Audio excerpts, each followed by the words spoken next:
구독, 알림 설정까지 부탁드립니다. 오늘도 우리 사는 이야기 찾아주셔서 감사합니다. 사연자분이 보내주신 이야기 시작해볼게요.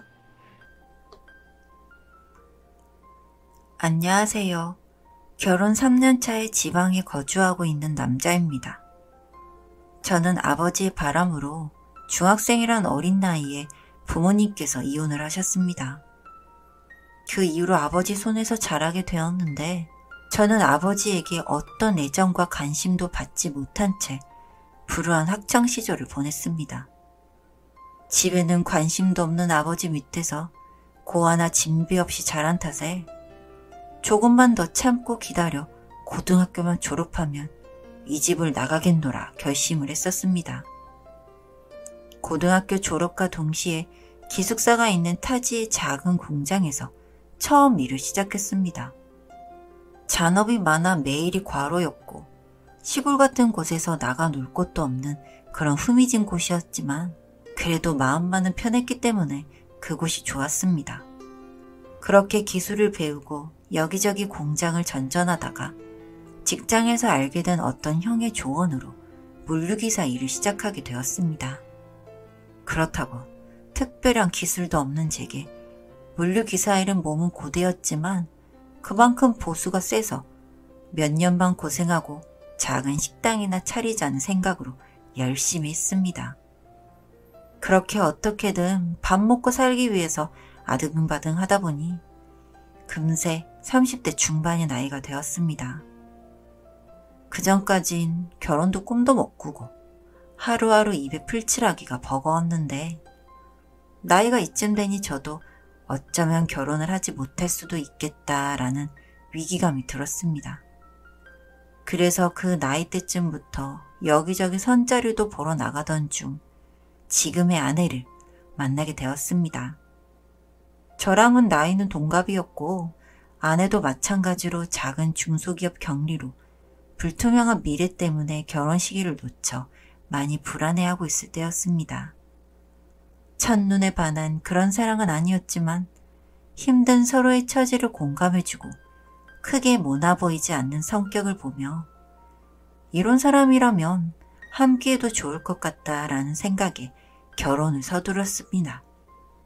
처가의 결혼 승낙을 받기까지는 조금 힘이 들었습니다. 저는 아내에게 아버지가 바람이나 고아처럼 독립해서 살고 있다는 이야기를 했으나 처가에는 이런저런 사연이 많아 보일까봐 그냥 일찍 부모님을 여의었다고만 말씀드렸고 처음에는 고아라는 점 때문에 처가 어른들께서 반대를 하신 걸로 알고 있습니다. 그래도 군대 다녀온 거 빼면 하루 쉬지 않고 일을 해서 혼자 힘으로 작은 아파트도 가지고 있고 벌이도 나쁘지 않았기 때문에 그 점을 좋게 보셨는지 승낙을 해주셨고 그 이후로 결혼식까지는 번갯불에 콩고 먹듯이 빠르게 진행이 되었습니다. 결혼 이후 처가 부모님을 저희가 모시고 살았습니다. 아내도 외동이라 시집가고 나면 처가 어른들께서 많이 허전해하기도 하셨고 저 역시도 그렇게 미웠던 아버지이지만 미워했던 만큼 화목한 가정을 꿈꿨습니다. 그래서 북적북적거리는 집에서 살고 싶어 제가 가진 아파트로 처갓집과 살림을 합쳤습니다. 아버지의 빈자리를 장인어른과 장모님으로부터 채우려는 듯 진짜 사이가 아닌 아들이 되고자 부지런히 노력했습니다.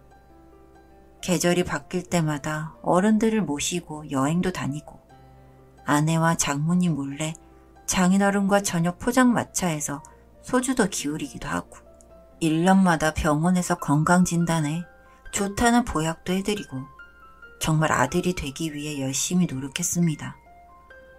처음에는 어색해하시던 처가 어른들께서도 이런 제 노력의 대답이라도 하듯 저를 아들이라 부르며 챙겨주셨고 아내도 저의 이런 모습을 보고 너무나 고마워하며 그만큼 제게 잘해주려고 노력해 주었습니다.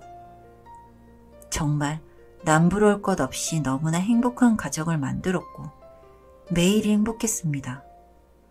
하지만 그런 행복이 채 3년을 가지 못했습니다. 그날은 평소와 다르게 새벽에 운행을 했던 날입니다. 평소에는 돈이 조금 안 되더라도 집에 빨리 가고 싶어 주간 배차만 잡고 일을 했었는데 그날은 거래처와 서로 스케줄이 꼬여 야간 운행을 하게 되었습니다.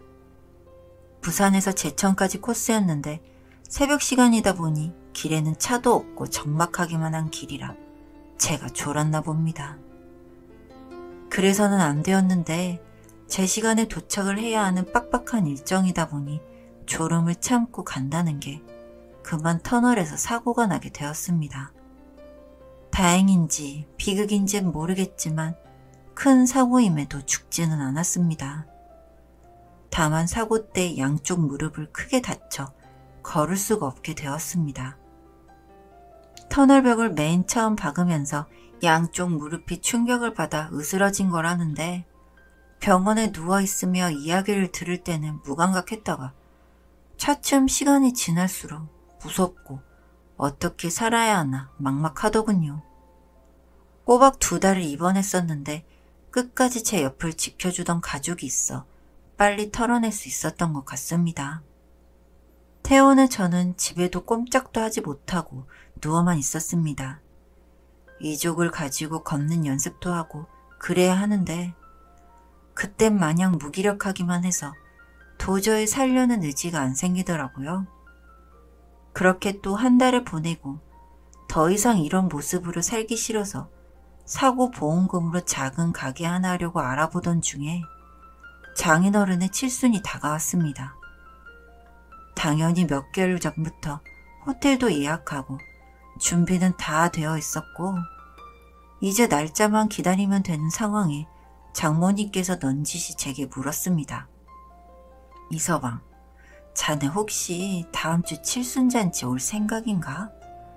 저 몸도 불편하고 오는 사람들 시선도 불편할 텐데 그냥 집에서 쉬는 게 더 낫지 않겠나? 아우, 장모님 무슨 말씀이세요? 당연히 사이인 제가 빠지면 안 되잖아요. 다른 일도 아니고 아버님 칠순인데 당연히 가야죠. 아니, 그게 이서방 불편할까봐 그런 거지. 당연히 칠순잔치에 이서방이 빠지면 안 되지. 그치만 그날은 우리 집안 사람들부터 땡땡이 아빠 지인들이 다 오는 날인데 이서방이 그런 모습으로 잔치에 나타나면 분위기가 어떻게 되겠나. 다들 안쓰럽게 쳐다볼 테고 우리 땡땡이 결혼한 지 얼마 되지도 않았는데 신랑이 아픈 모습 보이면 우리 땡땡이도 불쌍하게 보지 않겠나? 장모님께서 조곤조곤 말씀을 하시는데 머리가 띵했습니다. 정말 제가 친어머니처럼 모시던 장모님이 이런 이야기를 제게 할 줄은 생각도 못했거든요. 정말 서러운 마음이 목구녕까지 차올랐지만 장모님께 내색하지는 않고 그날 사이된 도리를 하러 참석하겠다고 말했습니다. 그리고 일주일이 지나 잔칫날이 되었습니다. 아침 일찍 일어나 준비를 해야 해서 평소보다 조금 더 일찍 일어났는데 집에 아무도 없었습니다. 이상하다 싶어 방에서 아무리 소리를 질러도 반응이 없길래 아내에게 전화를 걸었습니다. 여보, 어디야? 집에 아무도 없네? 조금 서둘러서 먼저 나왔어. 자기는 자리 불편할 것 같아서 그냥 자는 거 안 깨웠어. 서랍에 5만 원 넣어두고 왔으니까 점심을 시켜 먹어. 그럼 나 다녀올게. 그러고는 아내는 전화를 툭 끊어버렸습니다. 진짜 머리 끝까지 화가 났습니다. 이 집에 사이로 들어와 잘 보이고 싶어 시간과 돈과 제 마음까지 그렇게 처가 식구들에게 바보같이 쏟았는데 걷지도 못하는 병신이 되었다고 절 이렇게 취급하네요. 한참을 화를 못 삭이고 있다가 의족에 기대어 주섬주섬 옷을 입고 택시를 불러 호텔로 갔습니다. 아무래도 몸이 불편하니 준비하는데 시간이 조금 걸렸고 호텔에 도착해보니 이미 잔치가 시작되고 있었습니다. 각 테이블을 돌면서 장모님과 아내가 인사를 하러 돌아다니는 모습이 보여 그쪽으로 걸어갔습니다. 어머, 땡땡이 결혼하고 처음 본다. 잘 지냈어? 남편이 잘해주니? 저희 신랑 교통사고 얼마 전에 죽었어요. 아이고, 언제 그런 일이 있었다니. 이런 말소리가 들려오는데 저는 걷는 걸 잊고 제자리에 서서 지금 누굴 이야기하는 건가 싶었습니다. 내가 죽었다니? 아내와 장모님이 무슨 소리를 하는지 이해가 되지 않았습니다. 곧바로 아내 뒤를 따라가 아내를 불렀습니다. 아, 여보, 나 왔어. 혼자 먼저 가면 어떡해. 찾아오느라 힘들어 죽는 줄 알았잖아. 아내가 뒤를 돌아보며 절 보더니 얼굴이 사색이 되었습니다. 곧이어 장모님께서 뛰어오시더니 절 나무라는 게 아닙니까? 아니, 자네는 장모 말이 웃었나? 집에 있으라면 편하게 쉬고 있으면 되지. 왜 힘들게 나와서 잔칫날을 엎으리하는 겐가? 장모님, 무슨 말이세요? 제가 잔치를 엎으러 왔다뇨. 여기 호텔 제가 예약한 거예요, 장모님.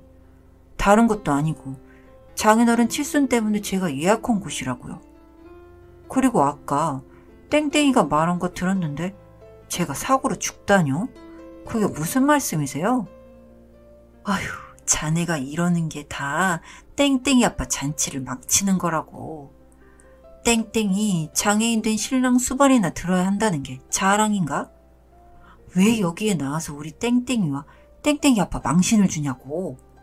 아, 얼른 집에 나가. 빨리 나가. 고래고래 소리를 치시는데 주위 사람들이 이쪽을 보며 무슨 일인가 싶어 귀를 세우고 있는 모습이 보였습니다. 잘 되었다 싶어서 저도 맞받아쳐 소리를 질렀습니다. 아니, 장모님, 염치가 없어도 유분수지. 돈 벌어 와서 여행 다니고 가방 살 땐 이서방이고 열심히 일하다 다친 지금은 장애인이라고 하시네요. 그리고 멀쩡히 살아있는 사람 보고 죽었다고 말하고 다니는 게 정상입니까? 정말 소름 끼치네요. 됐습니다. 저 이혼하겠습니다. 여기 사람들도 잔뜩 모였는데 공개적으로 딸내미 이혼녀 만드는 거 생중계하면 되겠네요. 이혼하겠습니다.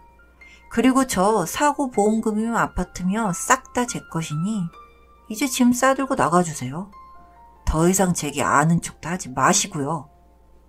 그렇게 장인어른 칠순잔치를 뒤엎고 나왔습니다. 합의 이혼이 되지 않아 소송 중이며 지금까지도 연락이 와서 잘못했다고 장모님께서 싹싹 비시는데 더 이상 꼴도 보기 싫어 차단했습니다. 정말 어느 누구도 부럽지 않은 가정을 만들었다고 자부했는데 모든 게 꿈만 같습니다. 사연은 여기까지였고요. 우리 사는 이야기 시청해주셔서 감사합니다.